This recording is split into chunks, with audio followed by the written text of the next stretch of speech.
Thank you. On debate, Senator Klein. Sorry,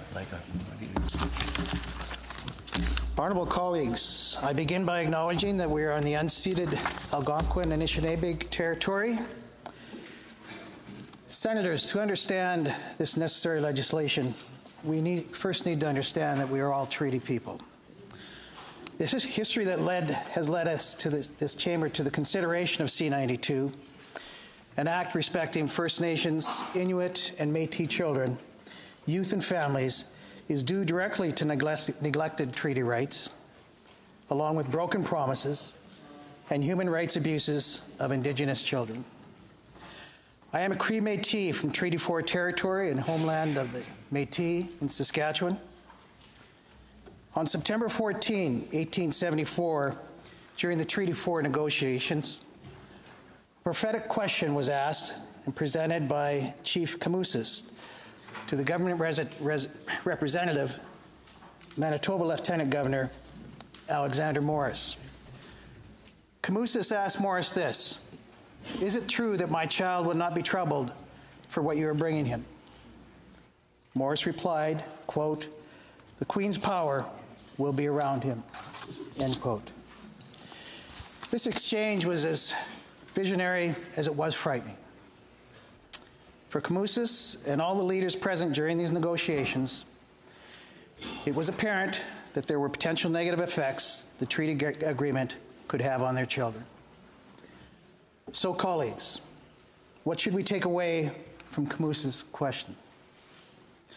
More than a century ago, our elders were aware treaties could work against the best interests of their children and families, yet they accepted the guarantees from the Crown in good faith.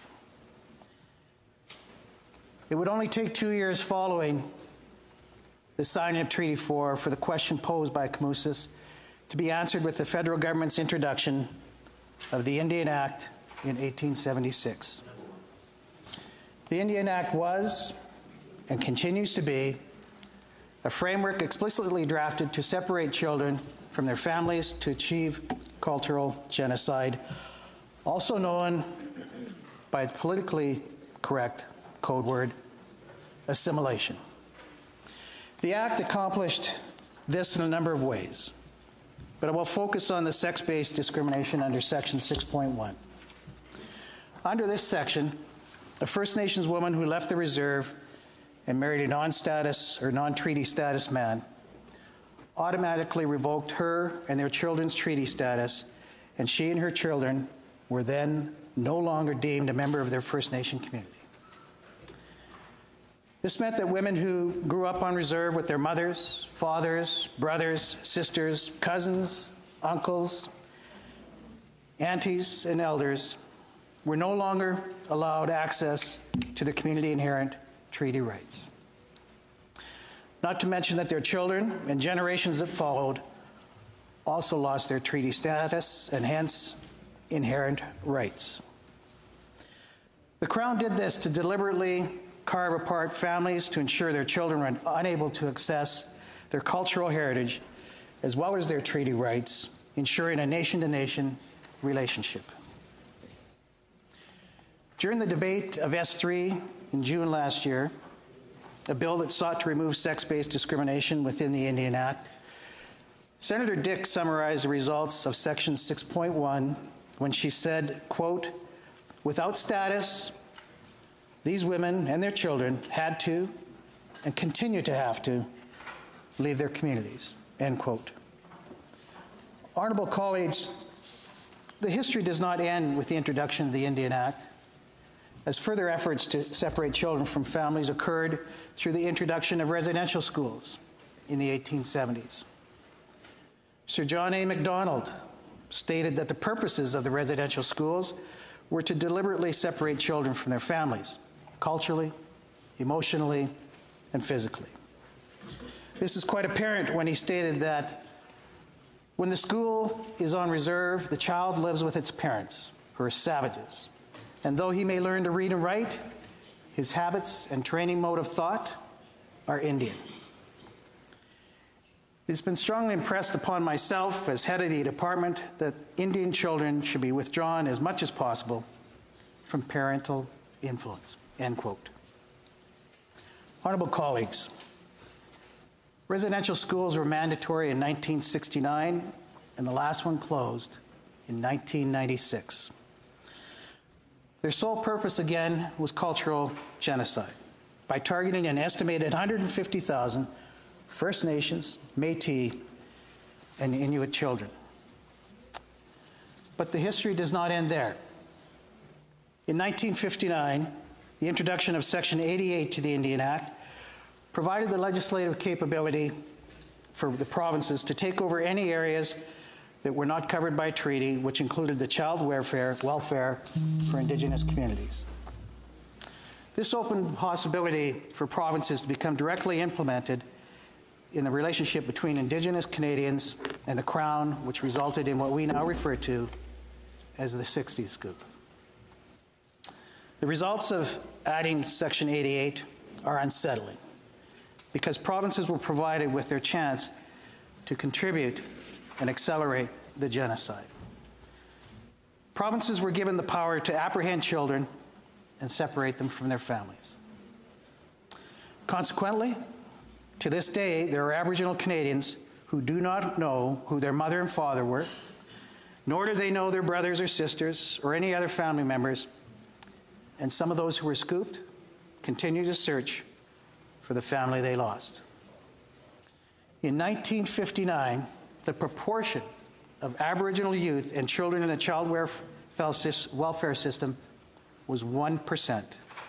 But this increased at an exponential rate until it was estimated by the end of the 1960s, only a decade later, Aboriginal youth and children made up 30% to 40% of that system. The estimated total number of youth taken from their families ballooned to nearly 20,000.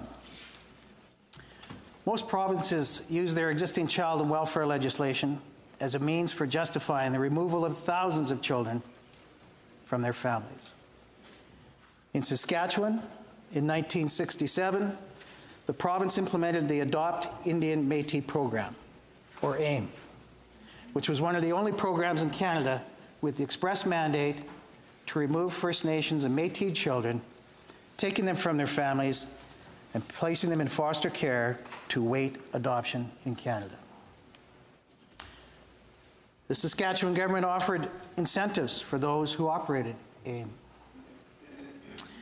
In a CBC article addressing AIM and posted on March 20, 2018, there are examples of advertisements for First Nation and Métis children and a memo from the director of AIM dated September 25th, 1973, to a supervisor declaring that the staff member for the program in North Battleford should be given, quote, Salesperson of the Year award, end quote, for their success at apprehending so many First Nation and Métis children.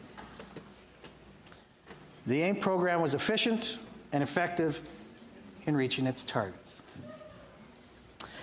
According to the government, the result was such that by 1969, while Aboriginal people made up only 7.5% of Saskatchewan's population, Aboriginal children made up 41.9% of all children in foster homes. These numbers have not changed much to this day, with First Nation, Métis, and Inuit children making up 8% of the Canadian population, while 52% of children in foster homes are Aboriginal. C-92 is introduced at a time in our history when First Nations, Métis, and Inuit and their communities have been told the relationship will change, yet the proportion of apprehended children remains unacceptably high. This legislation addresses Child Welfare Recommendation 1.1 of the Truth and Reconciliation Commission, which asks that the federal government provide, quote, adequate resources to enable Aboriginal communities and child welfare organizations to keep Aboriginal families together where it is safe to do so, and to keep children in culturally appropriate environments, regardless of where they reside, end quote. C-92 also addresses Recommendation 4.1 of the Truth and Reconciliation Commission, which asks the federal government to, quote, affirm the right of Aboriginal governments to establish and maintain their own child welfare agencies, end quote. I share the concerns outlined in the Standing Committee on Aboriginal Peoples in its 17th report, including the issues raised already, specifically that there are no legislative funding supports proposed within this legislation.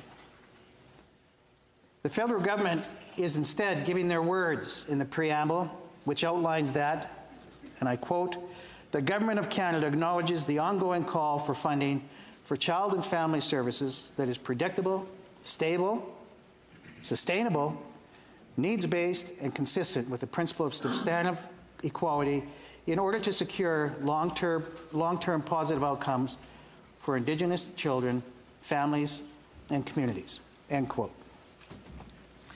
But as we have learned from history, Indigenous Canadians and their children were nearly obliterated for having taken the federal government at their word.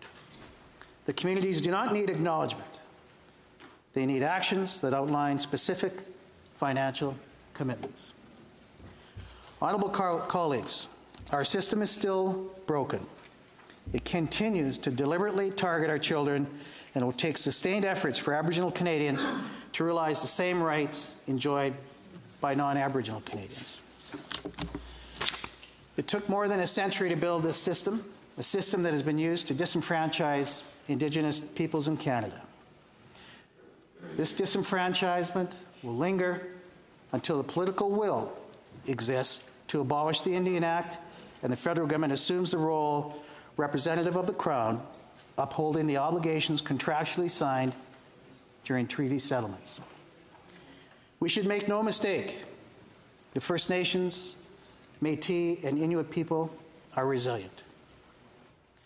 Past governments and decision makers have tried to completely extinguish our culture, customs, beliefs, and languages, and erase our history, and put a stop to telling of and passing down of stories and teachings from one generation to the next. In part, they were successful, but not fully. There has been positive change in efforts to redress the wrongs, and I personally witnessed the power of creating our own opportunity for self-governance and economic independence, and the positive strides made by countless communities. First Nations, Métis, and Inuit Canadians are industrious when barriers are removed, and they're given the chance to take charge of their own destiny.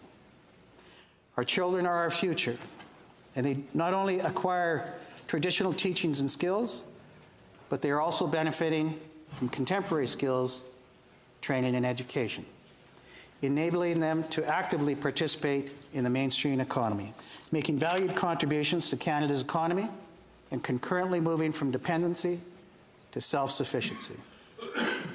Honourable colleagues, Bill C-92 is a positive step to removing barriers from some 40,000 children in non-Aboriginal welfare care, or foster care homes, and return them to their communities and have the chance to be all that they can be so that they may make their valued contributions to Canada. Senators, I ask you to please join me in supporting this legislation. Thank you.